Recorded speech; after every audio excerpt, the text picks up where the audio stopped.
Vous voulez tourner avec moi dans Jean 1, s'il vous plaît. Même, il me semble que c'est du monde, mais non, c'est fort. Hein? Vous n'avez pas besoin de crier aussi fort?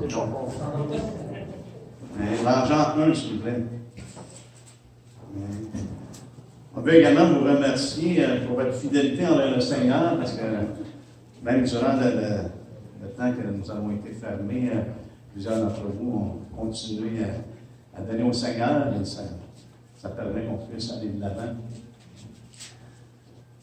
On vit dans un temps qui est assez particulier, n'est-ce pas? Mais je pense qu'une des choses que ce temps-là nous permet de faire, c'est de se rapprocher du Seigneur, mais également, je pense que ça nous met les pendules à l'heure, ça met les perspectives, je crois, à bonne place. On doit garder les bonnes perspectives de qu'est-ce que Dieu est en train de faire et les choses qui sont les plus importantes. Et puis, nous lisons dans Jean 1. Et c'est Jean-Baptiste qui proclame ces paroles-là. Et pour moi, je pense que ça amène vraiment un focus sur notre raison d'être en tant qu'Église. Ça nous dit au verset 29, le lendemain, il vit Jésus venant à lui, et il dit, voici l'agneau de Dieu qui ôte le péché du monde. Voici l'agneau de Dieu qui ôte le péché du monde. Seigneur, on veut te remercier encore une fois ce matin pour le privilège que nous avons d'être réunis ensemble, d'avoir pu adorer ton nom. Et maintenant, Seigneur, on se tourne vers toi afin qu'on puisse apprendre de toi, de ta parole, que ce soit fait, Seigneur Dieu, par ton esprit, que nos cœurs soient ouverts et disposés de recevoir afin qu'on puisse grandir dans la foi, mais également être équipés pour accomplir l'appel que tu as placé sur nous individuellement, mais également, Seigneur Dieu, en tant qu'Église, l'Église que tu bâtis. On te remercie de nous faire voir, Seigneur Dieu, à quel point tu as les hommes à cœur. On te remercie. Au nom de Jésus. Amen. Ce matin, mon exhortation, c'est de contempler Jésus. On a besoin de vraiment avoir une bonne vue de Jésus, qu'il est l'agneau de Dieu. Il est l'agneau de Dieu. Trop souvent, de nos jours, l'Évangile est prêché d'une telle manière que Jésus est simplement un gourou spirituel. C'est un homme qui a des connaissances, des choses qui sont cachées, et puis c'est quelque chose qu'on devrait émuler, d'essayer d'avoir cette même connaissance-là que lui. Trop souvent, c'est comme ça qu'il est prêché. Ou il est prêché comme un idéaliste. Quelqu'un qui a des bonnes idées, quelqu'un qu'on devrait peut-être même essayer d'atteindre pour le bien de l'humanité. Jésus n'est pas venu améliorer l'humanité, frères et sœurs. Il est venu sauver l'humanité et il nous a dit que l'humanité, elle est perdue telle qu'elle est. Il faut qu'il y ait un changement catégorique. Et on s'en va dans cette direction-là. Et c'est pour ça que la parole de Dieu nous parle souvent d'un jugement à venir. Il va y avoir un temps où ce que Dieu va juger les hommes. Mais maintenant, nous sommes sous la grâce, dans le temps de la grâce, dans le temps qu'il est l'agneau de Dieu qui ôte les péchés du monde. C'est qu'on ne veut pas simplement le prêcher comme étant un idéaliste, mais plutôt qu'il est l'agneau de Dieu. Ou souvent, il est prêché comme étant un standard de moralité. Hein? Jésus, bon, la morale, si tu as une morale qui est bonne, regarde à Jésus. Mais il ne faut pas le limiter à simplement qu'il soit un exemple à suivre. Mais trop souvent, il est un exemple à suivre, savez-vous pourquoi? Comme étant un exemple pour notre développement personnel. Et pourtant, la parole de Dieu est claire. De suivre Jésus, c'est de mettre notre vie à mort. Hein?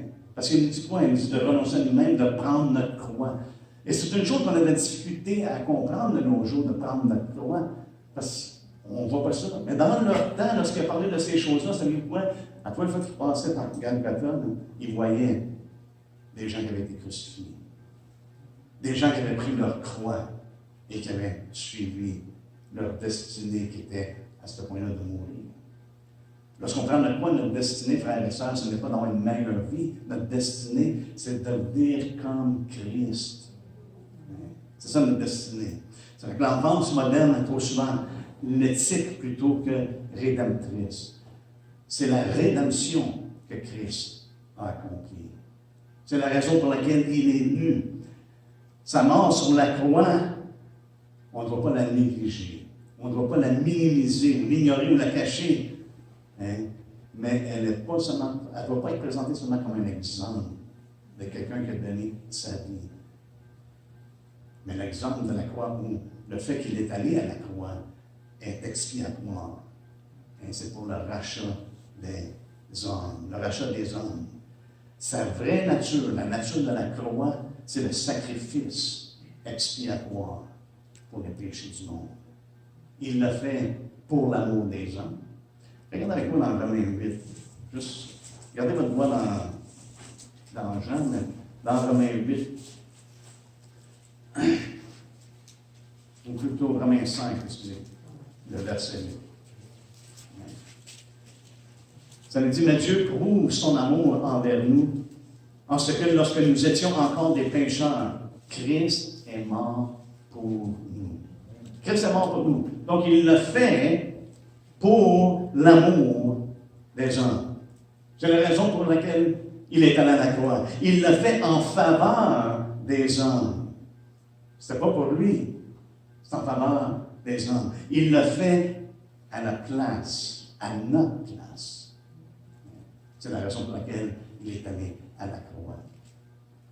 Donc, on ne doit pas perdre justement cette perspective, cette vision-là qu'il nous a donnée à travers les Écritures. Premièrement et avant tout, Jésus est l'agneau de Dieu. Il est l'agneau de Dieu. On sait qu'il est également le lion de Juda, l'étoile de David, le vrai serpent, et tous les attributs, tous les noms, les titres qui lui sont donnés. On n'ignore pas ces choses-là, on ne l'élimine pas. Mais avant tout, Jésus est l'agneau. Parce que s'il ne serait pas l'agneau, vous et moi, on ne serait même pas ici. Hein? Il aurait pu venir comme prophète pour nous enseigner, mais on n'aurait jamais été capable de faire ce qu'il nous enseignait.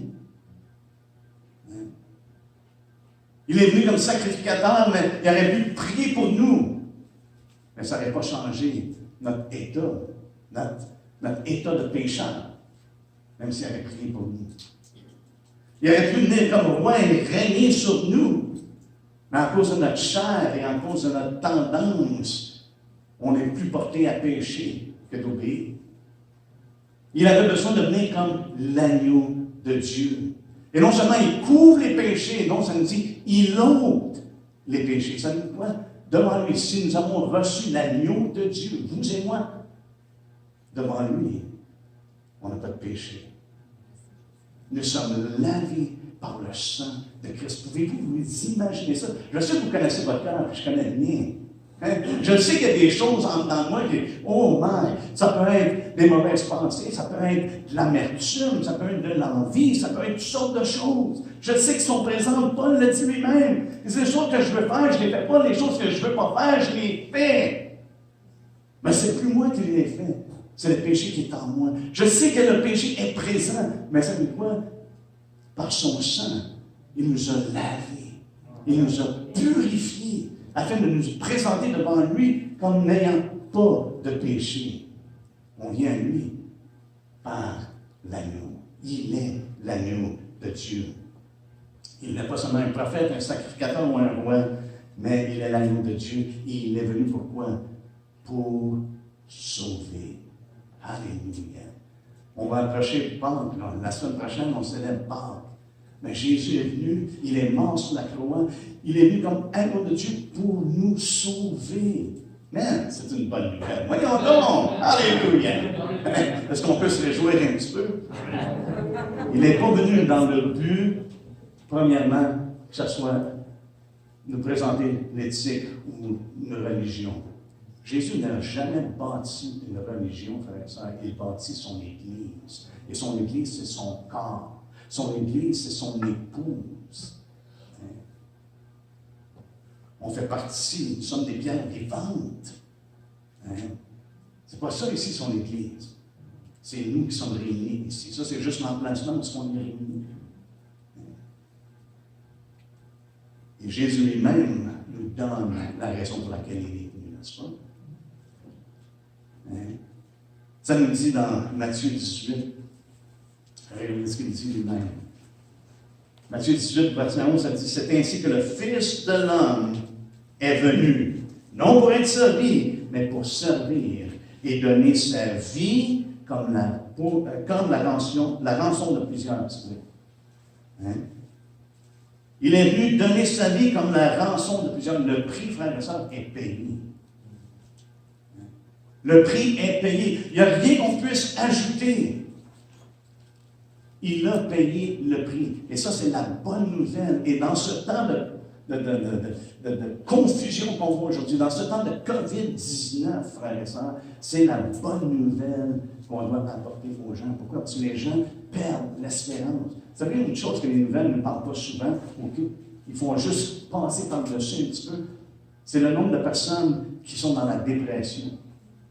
Le nombre de personnes qui commettent le suicide. Ces choses-là, ils vont le mentionner, ou les gens qui sont affectés mentalement, là, ça vient vraiment les secouer, les déranger. Ils vont juste simplement en parler, mais il y en a beaucoup plus que qu'est-ce qu'ils en font mention. Mais nous avons une bonne nouvelle qui délivre, une nouvelle qui sauve. J'ai vu une photo cette semaine, c'est une personne, avant d'être sauvée, et ça, c'est malheureusement de notre génération. Avant d'être sauvée, elle avait une certaine apparence. Et après d'être sauvée, elle avait la même apparence. Mais c'était simplement le point que la personne montrait. Ça, ce n'est pas la réalité de l'Évangile. Ce que j'étais avant, je ne le ressens plus après que j'ai rencontré Jésus-Christ. Là, je ne parle pas simplement de l'apparence physique. Je parle qu'il y a une différence parce que je suis un nouvel être. Une nouvelle créature qui a été créée en Jésus-Christ. Alléluia. Et ça change tout dans ma vie. Dans Matthieu 20, 28, Jésus dit, c'est ainsi que le Fils de l'homme est venu, non pour être servi, mais pour servir et donner sa vie comme la rançon de Dieu. Excusez, dans 18, j'ai lu le mauvais, dans 18, 11, ça dit, le Fils de l'homme est venu sauver ce qui était perdu. Dans Matthieu 18, 11, j'avais lu le verset d'après. 20-28, qui dit qu'il a donné sa vie comme la rançon de plusieurs. Et lorsqu'il a justement partagé la Sainte Seine, il dit, car ceci est mon sang, le sang de l'alliance qui est répandu pour plusieurs pour la rémission des péchés. Il est venu comme l'agneau de Dieu. Et je pense que c'est très important pour nous de se centrer de plus en plus sur le fait qu'il est venu comme l'agneau de Dieu. Pourquoi? Parce que les jours sont courts. Le temps est court. Certainement, lorsqu'on parle de l'agneau, on parle de son caractère. Aucun doute, Jésus est un homme qui était doux, un homme qui était innocent, tendre, et ces choses-là. Mais ça parle plus que simplement ça. L'assignation suprême de l'agneau, c'est le sacrifice. C'est qu'il s'est donné lui-même. C'est qu'il est le porteur de nos péchés. C'est lui qui porte nos péchés. Pierre nous en fait part, n'est-ce pas? Il a porté nos péchés sur le bois. C'est ce qu'il a fait pour tous ceux qui reçoivent la vérité. Allez dans 1er Jean. 1er Jean.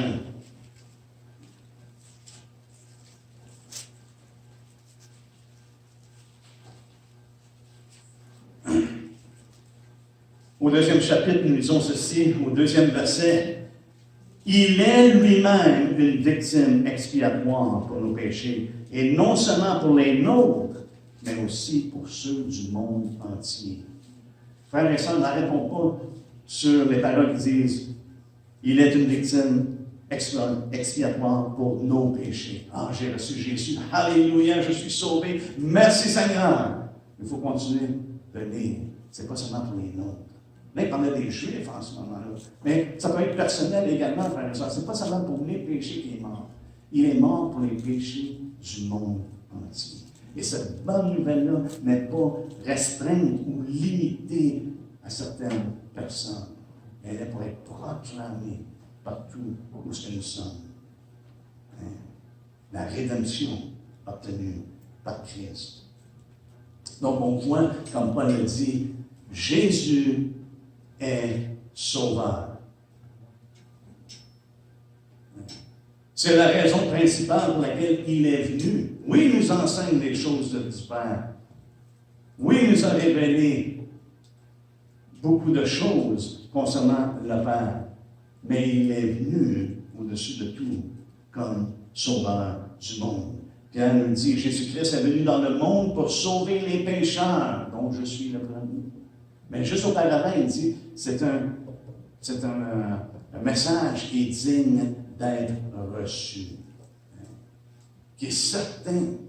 C'est des paroles certaines. Et je crois que, autant comme les Samaritains, lorsque la femme est allée les voir, elle leur a dit, « Hey, j'ai rencontré quelqu'un qui m'a dit tout ce que j'avais fait. » Puis je savais ce qu'elle avait fait n'était pas bien. Il m'a tout dit. Ça ne serait pas lui le Christ. Ils sont allés l'entendre. Il dit, c'est pas à cause de toi. Mais maintenant, nous savons. C'est ce qu'il dit dans Jean 42, ça me dit, nous savons que celui-ci est véritablement le Christ, le Sauveur du monde. Non pas parce que tu nous l'as dit, mais parce que nous l'avons entendu et nous voyons que c'est lui qui est vraiment le Christ.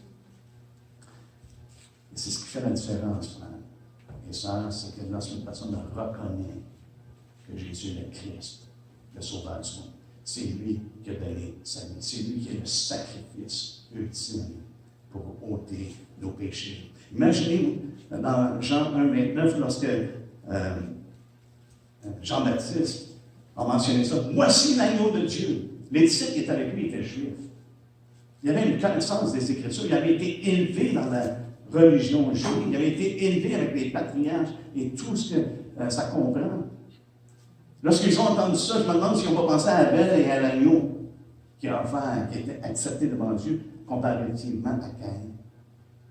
Je me demande s'ils pensaient à Abraham et la parole prophétique vraiment qu'il avait eue lorsque son fils Isaac a dit le bois, le feu, mais où est l'agneau? Et quand il dit la réponse à Abraham, Dieu se pourvoira lui-même un agneau. Frères et sœurs, ça c'est l'accomplissement en Jésus-Christ. Dieu s'est pourvu lui-même un agneau. L'agneau de Dieu, voici l'agneau de Dieu. Je me demande si il y avait une petite pensée de gens. Ah! Qu'est-ce qu'ils ont fait? Ils l'ont suivi. Parce qu'ils ont reconnu. Voici l'agneau de Dieu. Ils avaient la Pâque qu'ils célébraient. On va célébrer justement la Pâque. Mais pour eux, c'était quelque chose qui était établi, qui était en eux. Lorsqu'ils parlent de l'agneau de Dieu, certainement, ils devaient penser à la Pâque en Égypte. Qu'est-ce que Dieu avait fait? Et ce qu'ils célébraient d'année en année. Parce qu'il y avait le service de l'éthique, n'est-ce pas, qui était présent dans leur temps et qu'ils offraient des agneaux.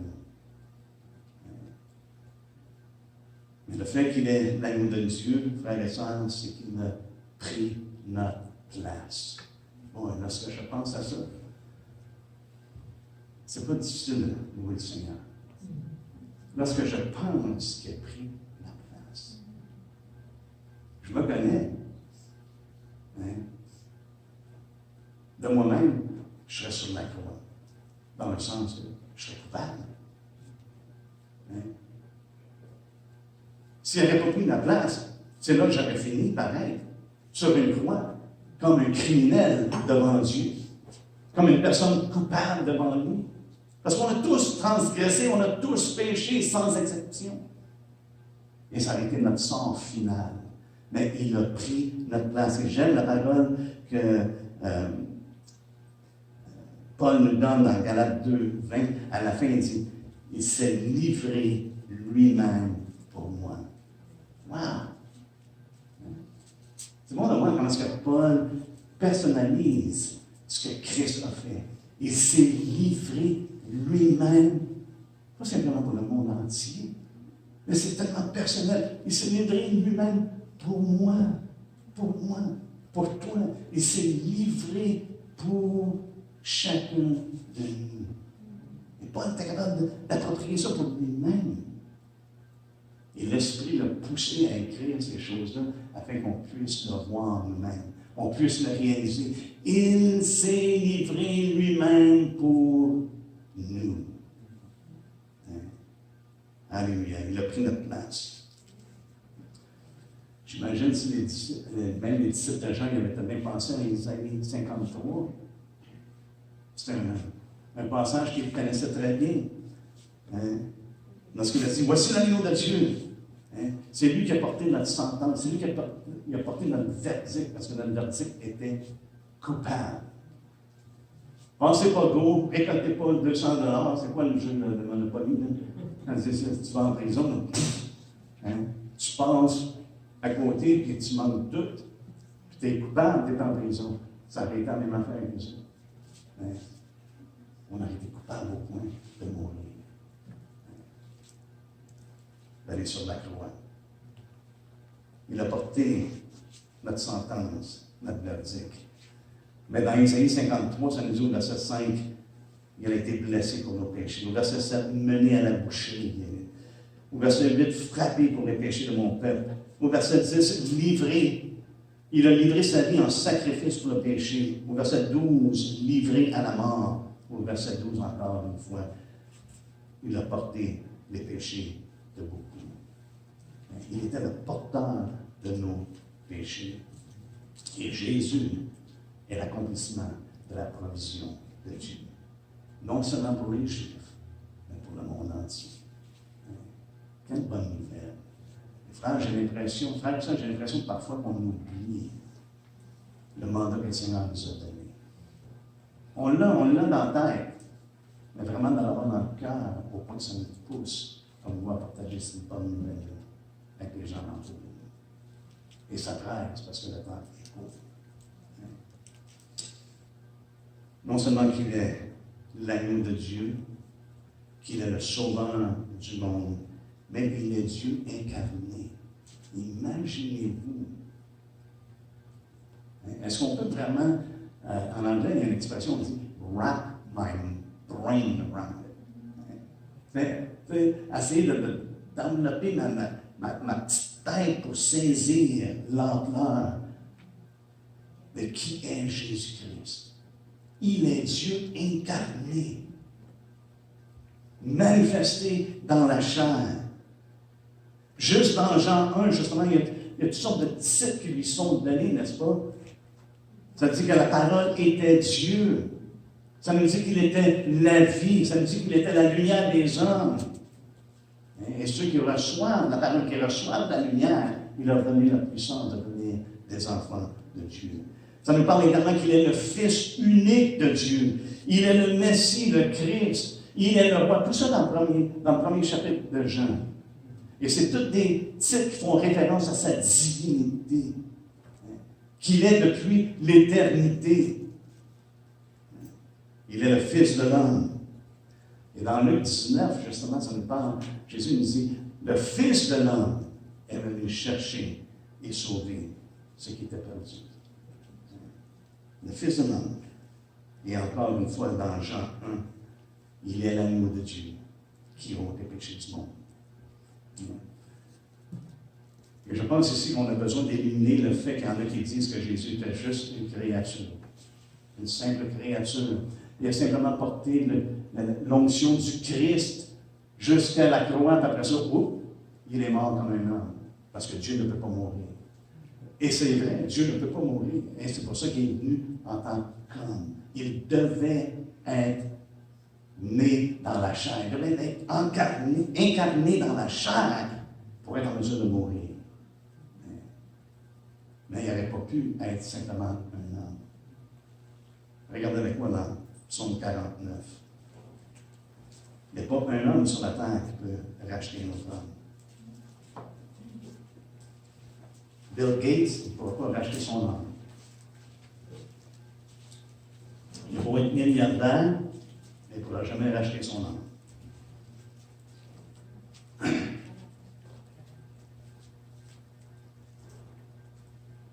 Ça nous dit au verset 7, ils ont confiance en leur bien et se glorifient de leur grande richesse. Ils ne peuvent se racheter l'un l'autre, ni donner à Dieu le prix du rachat. Ça ne dérange pas quand une personne a de l'argent, ou même si une personne serait prête à donner sa vie pour un autre, il ne pourrait pas payer le prix du rachat, parce que ce n'est pas une offrande agréable à Dieu, parce qu'elle est teintée par le péché. Seulement Jésus-Christ, venu dans la chair, pouvait offrir cette offrande-là. C'est pour ça qu'il est venu comme l'agneau de Dieu. Dieu incarné. Il n'était pas simplement une créature, mais l'agneau divin qui satisfait Dieu. Ça m'a déjà été prophétisé, frères et sœurs. Ésaïe a prophétisé, mon serviteur va venir. En lui, mon élu. C'est là que je prends plaisir en lui. Et 800 ans plus tard, Jésus a accompli cette prophétie-là. 800 ans plus tard, à son baptême, lorsqu'il s'est fait baptiser, il y a une voix qui s'est fait entendre, n'est-ce pas? Et ça nous dit, voici mon serviteur. Il dit, voici une voix se fit entendre des cieux, ces paroles, celui-ci est mon fils bien-aimé, en qui j'ai mis toute mon affection. Et dans Luc, ça nous parle, il dit, mon élu, en qui j'ai mis toute mon affection. Les mêmes paroles qu'Ésaïe avait prophétisées concernant le serviteur de Dieu. Il est le seul qui pouvait payer le prix. En terminant, pourquoi la croix? Pourquoi Dieu a choisi que Christ devait mourir sur la croix? Combien de personnes ont dit, probablement, il y a des gens qui vous l'ont dit pareillement. Dieu aurait tout simplement décidé de nous pardonner, tout simplement. Pourquoi la croix? Et c'est une bonne question. C'est une question, des fois, qui est difficile à répondre, n'est-ce pas? Mais pour ma part, il y a simplement une bonne raison pour laquelle Dieu a fait ça, parce que la justice de Dieu, c'est une justice qui est éternelle. Et ça prenait quelqu'un qui pouvait acquérir un salut éternel, qui pouvait payer le prix qu'elle allait affecter pour l'éternité. Ce qui est arrivé, soit avec Satan et les anges qui l'ont suivi, et par la suite, le lac de feu qui a été préparé pour lui et ses anges. Ce qui est arrivé avec les hommes, le péché, ce n'est pas quelque chose qui s'efface simplement comme ça, mais la justice de Dieu devait être satisfaite. Et la raison pour laquelle je pense que c'est vraiment nécessaire, parce que c'est la seule solution. C'est la seule solution qui était nécessaire pour le salut des hommes. Le fait qu'elle ait été divinement ordonnée prouve sa nécessité. Le fait que Dieu dit, c'est ça que ça prend, ça veut dire que c'était la seule solution possible. Parce que Dieu l'a ordonné. S'il aurait pu avoir un autre moyen, je suis certain que Dieu l'aurait fait. Pensez-vous qu'il avait fait mourir son fils d'une atrocité comme ça, simplement parce que, ça va bien paraître? Non, parce que c'était le seul moyen d'accomplir la justice divine et de libérer pour l'éternité la trace du péché. Il n'y aura plus de trace de péché, mes frères et sœurs. Lorsque Dieu va juger les choses, il n'y en aura plus de trace de péché. L'agneau a été sacrifié. Et le péché a été ôté du monde en ce moment. Il va être ôté dans tout l'univers, dans tout ce qui est connu, dans tout ce que Dieu a créé. Il n'y aura plus de trace de péché. Il va y avoir un lac de feu qui va être complètement à part. Et là où le péché va être pas pardonné, parce que les gens vont en subir la conséquence pour l'éternité. Parce que ce que Christ a fait, c'est pour l'éternité. Ça nous dit dans Actes 2, 23 qu'il a été livré selon le dessein arrêté et selon la préscience de Dieu. Et pour moi, ça règle le cas. Je n'ai pas besoin de chercher plus d'explications que ça. Pourquoi la croix? Parce que c'était le seul moyen par lequel Dieu pouvait rendre droit ce qui était maintenant devenu croche. Ce qui était dévié. La croix de maintenant. Et non seulement ça prouve sa nécessité, la croix, mais ça prouve également son amour pour les hommes, par la rédemption. On l'a lu ce matin dans Romains 5, 8. Un homme que j'aime lire, c'est de l'audace. Il a dit quelque chose, je pense, qui est vraiment intéressant. Je vais vous le partager. Il dit, si la perdition et la condamnation n'auraient pas été une réalité, la rédemption n'aurait pas été nécessaire. C'est une réalité, frères et sœurs. On a tendance à oublier que ceux qui meurent sans Jésus-Christ sont perdus pour l'éternité. Si la perdition et la condamnation n'auraient pas été une réalité, la rédemption n'aurait pas été nécessaire. Et il mentionne, il dit, la mort, le jugement, la géhenne sont de redoutables réalités. Et seule l'agonie de Gethsémane, Gabata, le Gabata c'était le paradis, parce que Pilate a emmené Jésus, et Golgotha, le calvaire, pouvait réaliser le secours nécessaire. Et Christ est devenu l'auteur d'un salut éternel. Alléluia.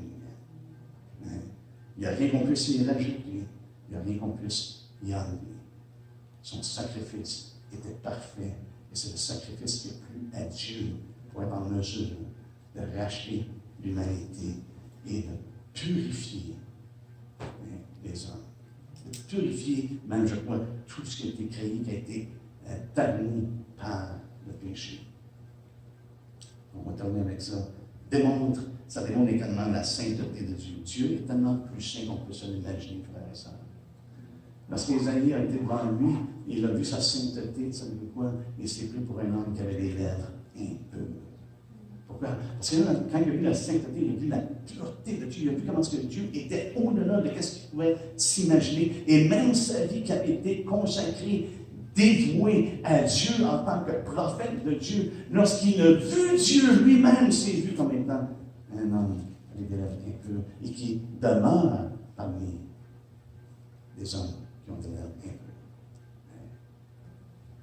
Oh, wow! Dieu est tellement plus grand. C'est pour ça que j'ai de la misère parce que les gens regardent Dieu et c'est comme si c'était ton body.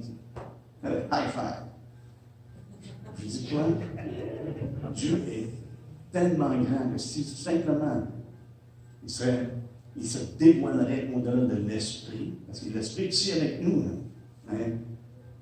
Je crois sincèrement que Dieu est en nous. L'esprit est en nous et au milieu de nous. Mais s'il se dévoilerait, frères et sœurs, on serait tous sur nos faces à terre. Ça ne serait pas high five, hey, Jesus. Non. Ça serait Seigneur. Et miséricorde. Merci pour ta grâce. Nous, on verrait l'ampleur du sacrifice que Christ a accompli. La croix démontre également non seulement la sainteté de Dieu, mais également sa haine pour le péché et la sévérité de sa colère envers le péché. C'est Jésus est mort sur la croix, il a versé son sang. Et seul l'agneau de Dieu pouvait satisfaire la justice divine, la justice éternelle. Et rappelons-nous qu'il l'a fait par amour. Comme j'ai mentionné plus tôt, Paul le dit dans Galates 2:20, mais il dit une chose juste auparavant, il dit, le Fils de Dieu qui m'a aimé, si je me souviens bien, comment est-ce qu'il mentionne?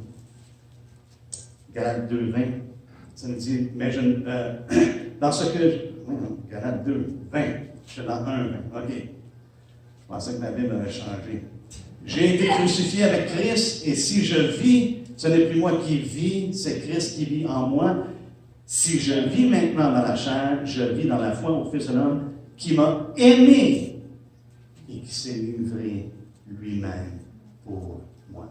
Et s'il y a une chose que vous pouvez retenir aujourd'hui, frères et sœurs, c'est ce bout d'écriture-là. C'est que le Fils de Dieu vous a aimé et il s'est livré lui-même pour vous. Prenons-le personnel comme Paul le pris son personnel. Il dit, et c'est pour ça qu'il dit, hey, si je vis maintenant, c'est plus moi qui vis, je vis dans la foi, dans le Fils de Dieu. J'ai été crucifié avec lui. L'ampleur de son œuvre, il l'a fait par amour pour nous. Et dans Hébreu, on va terminer avec ce passage-là, je sais que ça fait 3 mois que je dis, on va terminer. Mais sérieusement, dans Hébreu 7, il l'a fait une fois pour toutes. On n'a pas besoin de chercher ailleurs. N'est-ce pas? Il l'a fait une fois pour toutes. Hébreu 7, à partir du verset 26. Il nous convenait en effet d'avoir un souverain sacrificateur comme lui, saint, innocent, sans tache, séparé des pécheurs et plus élevé que les cieux, qui n'a pas besoin, comme les souverains sacrificateurs, d'offrir chaque jour des sacrifices, d'abord pour ses propres péchés, ensuite pour ceux du peuple, car ceci, il l'a fait une fois pour toutes en s'offrant lui-même. Il s'est livré lui-même pour les péchés. En effet, la loi établit souverain sacrificateur des hommes sujets à la faiblesse, mais la parole du serment qui a été fait après la loi établit le Fils qui est parfait pour l'éternité. Non seulement qu'il l'a fait une fois pour toutes, mais il l'a fait avec finalité. C'est pour l'éternité. Alléluia. Et la semaine prochaine, nous allons célébrer la Pâque. Christ est mort à la croix. Ça veut dire quoi? Il est ressuscité. Alléluia. Et il vit parmi nous et il vit en nous. Il est vivant. Il est vivant. Et quelqu'un qui est vivant, ça veut dire qu'on peut avoir une relation avec cette personne-là. Et c'est justement ce que Dieu désire. C'est ce qu'il veut avec sa création. Qu'on ait une relation avec lui. Mais ce fait seulement par Jésus-Christ. Je pense que tous ceux qui sont ici ce matin ont reçu, mais savez-vous quoi? Vous pouvez être assis dans les sièges de l'Église, année après année, et jamais venir à la connaissance de Christ lui-même.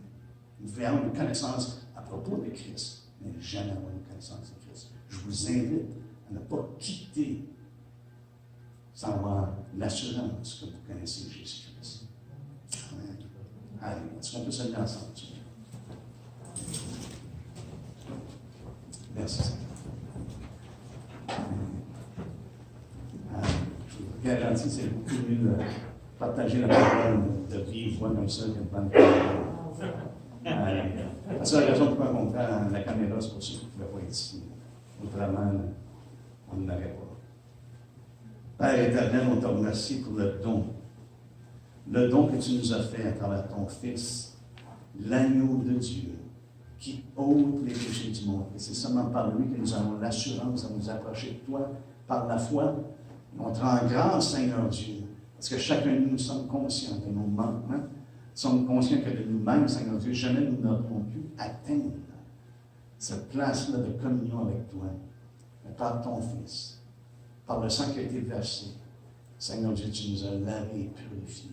Et maintenant, nous pouvons être dans ta présence et jouir d'une relation avec toi. On te remercie. Seigneur, je te prie que dans chaque cœur ce matin, tu te révèles, Seigneur Dieu. Et que la conviction de ton esprit fasse en sorte, Seigneur Dieu, de pousser chacun de nous davantage en ta présence et dans cette communion-là. On te remercie. Fais ton œuvre. On te le demande. Au nom de Jésus. Amen.